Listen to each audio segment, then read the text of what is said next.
Hey, yo, Nate P here. Look where we're at. We're in the woods. You know what you find in the woods? Gnomes, vampires, poisoned oak, black bears, Sasquatches. You know what else is in the woods?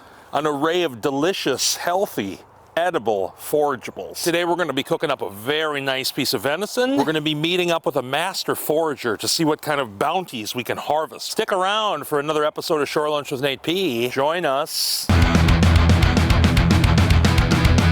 We're out here in a suburban Minnesota park. Beautiful expanse of wilderness out here. We're going to go foraging with our great friend, connoisseur of the woods, forest land maniac. He's an outdoors writer. He's a passionate cook, lover of all things wild, Mr. Jamie Carlson.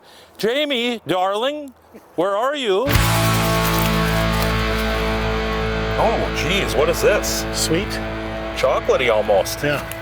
Gallium triflorum. It's a vining bed straw. It has a real sweet aroma to it, and when dehydrated, releases sort of a vanillin, and then you can soak that in a high-proof alcohol and get a vanilla extract out of it. Thank you for joining us on Shore Lunch today. Thank you for having me. Tell our friends at home what we're going to be looking for today. We're going to be looking for some morels. This is a spot we found them in the past. We're also going to be looking around for some other wild greens, maybe some nettles, some garlic mustard. Cool. We might find a couple other types of mushrooms as well. They have been in the area. So we're going to get after it and start looking around and see what we can find. Don't just go eating stuff in the woods because Nate P. and his friend Jamie did it. Go look it up first to make sure you're eating the right things. Do your due diligence. I don't want to make anybody sick in the poo-poo. I hope sick in the poo-poo makes it. We did not coordinate this. We just happened to be so fashionable on our own that we matched today. Are you wearing, what kind of, are those pants? Yes. Forage on. You want to keep your eyes low to the ground? Yes. Okay.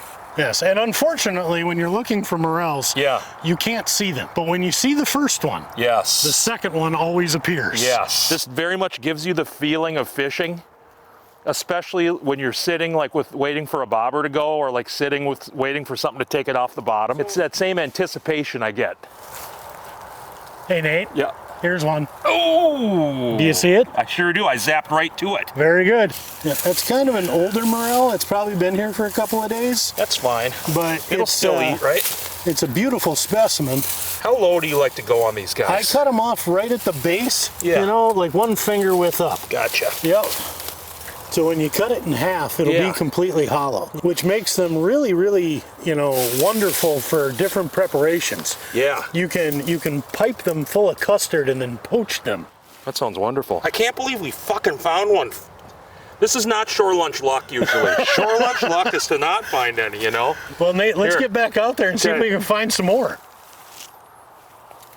Now, what in this area, or why would this area be a good place to hold morels? This right here is a dead elm. It is. Yeah, and the bigger one next to it is an elm as well. There's certain trees that have sort of a relationship with morels. Sure. The elm tree, the cottonwood, fruit trees always seems to hold them.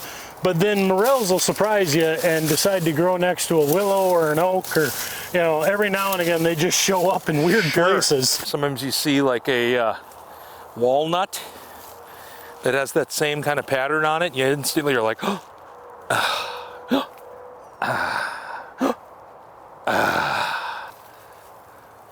found one. It's a little bit past its prime. We're gonna eat it. It's still moist. Here, this is a good viewing here too. You can see how hollow this is.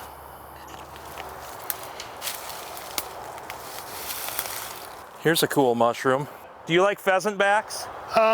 So pheasant back or dryad saddle, it's like the first mushroom everybody takes a picture of and sends to you and says, hey, what is this and is it edible? Yeah. Yes, it is. Yeah. And yes, it is. But they're not good. But they're not good. So far, I've found two really good uses for it. You can slice it thin, marinate it, and dehydrate it, and make a jerky out of it. Or you can roast it in the oven and use it as a stock base. Oh, and make a mushroom stock and get the full flavor of it. I wish I had smell-o-vision so you could come smell the underside of this. Smells just like a watermelon. Yeah.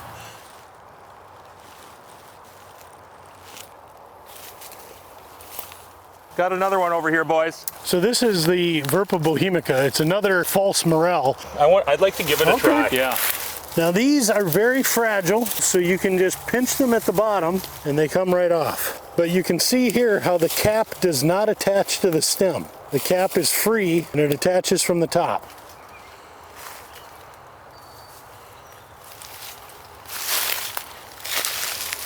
Here we go, Nate.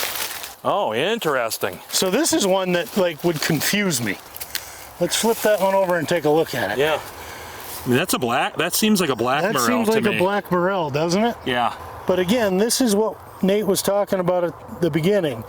You can never be 100% sure of what you're looking at. And this is a very confusing mushroom. You see here how it's hollow all the way up through there? Yeah. And that stem doesn't attach. So that makes me feel like this is a black Morel. Let's be guinea pigs. Let's gobble that sucker down. Okay, stand up here and look down into the sunlight, and then do me a favor and tell me how many you see. 1, 2, 3, 4, 5, 6, 7, 8 of them. Yeah. Wow. Brian Stormo. And then there's garlic mustard here. So when they're real young, the shoots, everything on it is usable. Even the root can be used. It makes a great pesto. You can add it to your wild greens and it, you know, spices things up. It can be a little bitter when you cook it. So it's usually best to mix it with other things that balance that out.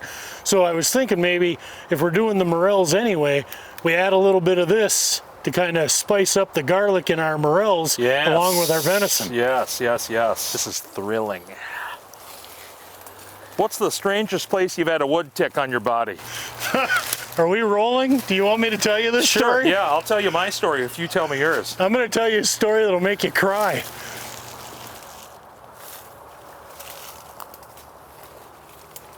Beautiful. We got the mustard greens, we got the Morels. Let's go have a little foraged food. Hungy bungy? I skipped lunch for this. Oh, perfect.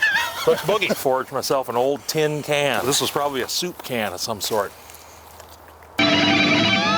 Charles August Art, if you look for him on Instagram. You guys might be related. I believe he's my son. Uh-huh. Yeah. Well, Chuck's a good dude, good artist, and a good hunter. This is his first deer. It was a nice little doe and was very excited to share it with us. Cool. This is like real exciting. To go with this dish, can you tell us about this cocktail that you're going to be making? It involves some foraged ingredients that I've gotten in the past. The Gallium triflorum, which we looked at in the woods, I had dehydrated that and soaked it in vodka. And when it extracts the scent out of the Gallium triflora, it's vanilla. And then I get a vanilla extract. And I took that vanilla extract and mixed it with some gooseberries that I foraged and made a gooseberry vanilla syrup. So we're going to take a little gooseberry vanilla syrup. We got a little non-flavored sparkling water. And then I got a special little garnish at the end. These are baby pine cones from the Minnesota red pine that have been stewed in brown sugar and water. Wait until you taste them. We're gonna salt this up like we would any sort of nice piece of protein that we're cooking. This is the garlic mustard, and I'm just pulling the leaves off because we're just gonna take these leaves and saute them in the butter. That's gonna add flavor to our mushrooms.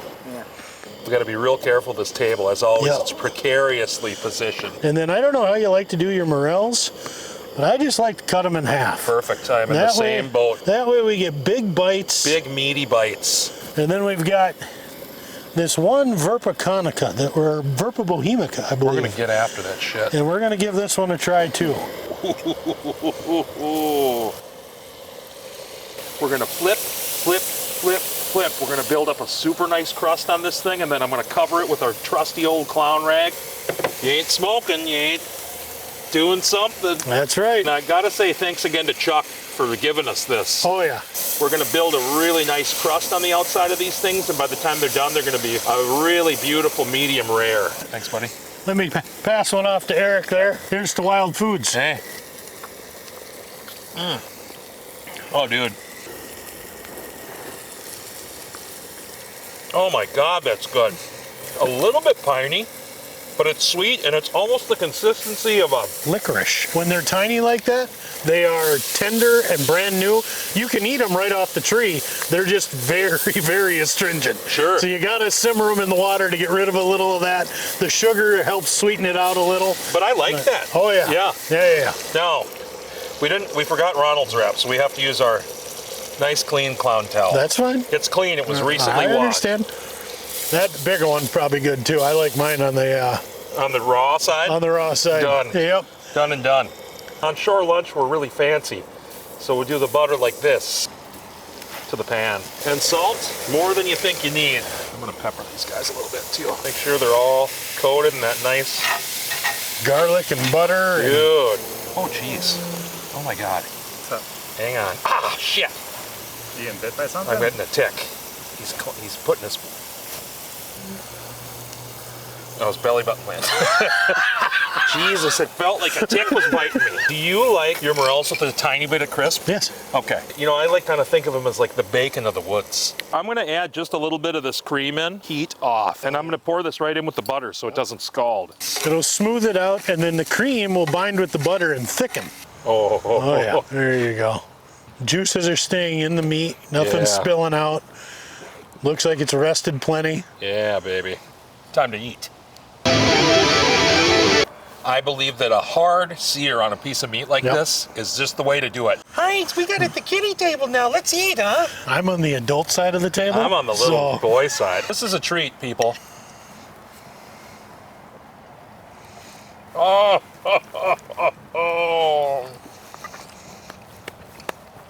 That is worth the price of admission. dude. And even though the price of admission to our great outdoors is free. It's the best, most clean, tender meat you can taste, and the salty, mushroomy, rich. Well, you can really taste the garlic, though. I only brought one fork, so I got this. I don't know, what do you call, what is this? Like a meat tine? It's a carving fork. It's a carving fork. If I was at the carving station here at the Old Country Buffet, I'd be using this to gently release the roast slice to your plate. It's the cleanest meat on earth. Yeah.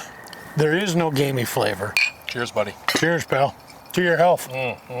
Fork Cam this week, it's brought to you by our good friends over at Sarimer Home Services up in Alaska. Cooper Landing. They will watch your home while you're gone. They'll do heating repair. They'll also sell you heating equipment. It's on the Kenai Peninsula.